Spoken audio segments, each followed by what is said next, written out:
Hey guys, this is Shalvi from Utkarshini with the third episode of our series Climate Change Activist with Shalvi Singh. In our previous episode, we got to know about Greta Thunberg, who is one of the youngest activists fighting for climate change. Today, we are going to discuss about another such youth activist who fights for the climate change. So, first of all, let me welcome you all in the third episode of our series where we are going to discuss about ZA Bastida Patrick. Over the past year, youth activists around the world, especially Greta Thunberg, have emerged as a powerful voice in the climate movement.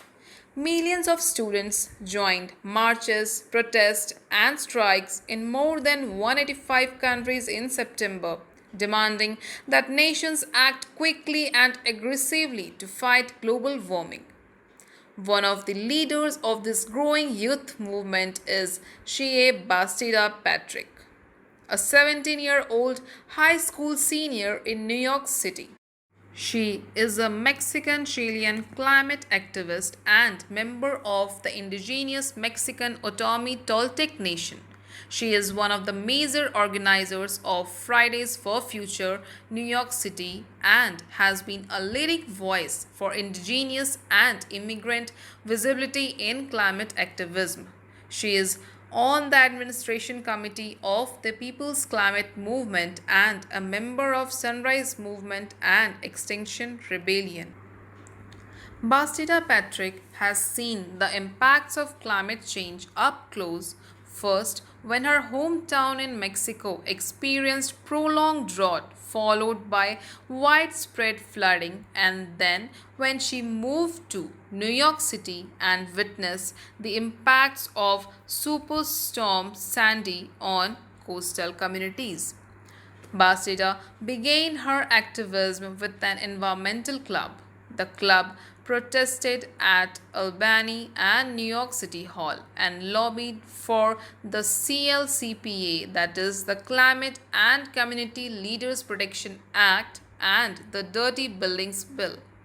It was then when she heard about Greta Thunberg and her climate strikes. Bastida led her high school, the Bacon School, in the first major climate strike in New York City on 15 March 2019. She gave a speech on indigenous cosmology at the 9th United Nations World Urban Forum and was also awarded with the Spirit of the UN Award in 2018. Even a documentary short have been released based on Bastida in December 2019 by Teen Vogue named as We Rise. Well, Patrick was not the only youth activist who, along with Thunberg, fighting for the climate change. There were also another two youth activists who fighting for the issue of climate change in another part of the world.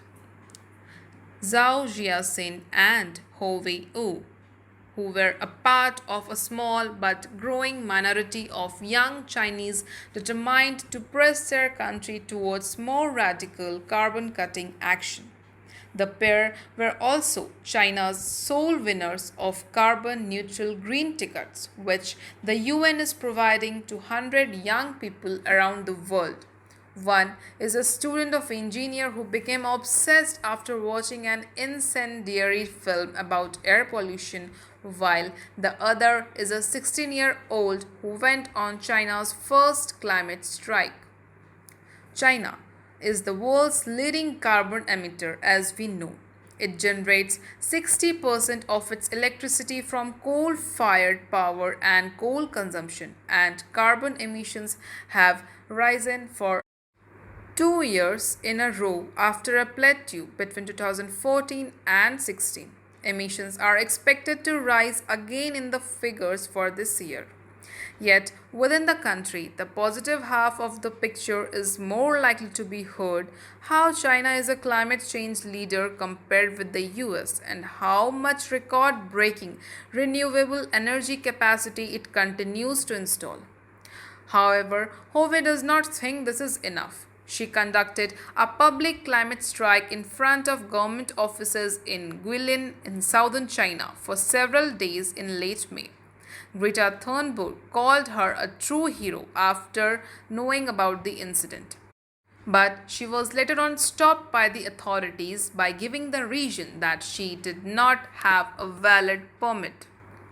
The 16-year-old who spent her spare time planting trees around her hometown was nominated to travel to this week's United Nations Climate Summit in New York by the youth activist group Earth Uprising and nearly had to back out of attending because her chaperone was worried she would not stick to the Chinese government script. Zhao's passion for climate issues was triggered by the documentary Under the Dome, the film which inspired him to set up an NGO to raise awareness of the climate crisis on campus and create a platform disseminating information on the social media app WeChat.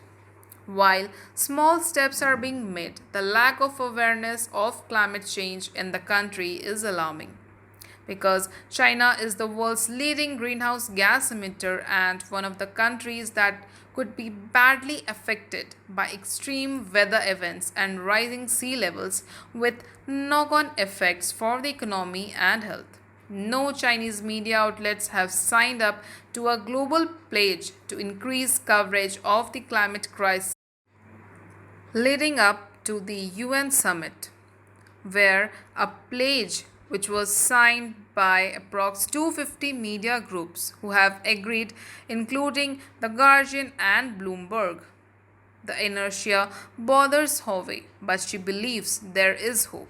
As she said, "It is frustrating to me, but I am still alive and have the passion for change." In the next episode, we are going to discuss about an Indian female activist who lead the fight for climate change and set an example for others. That's all for now. See you in the next episode. Till then, don't forget to stay tuned to our channel for more episodes. Thank you for listening till now. Stay safe.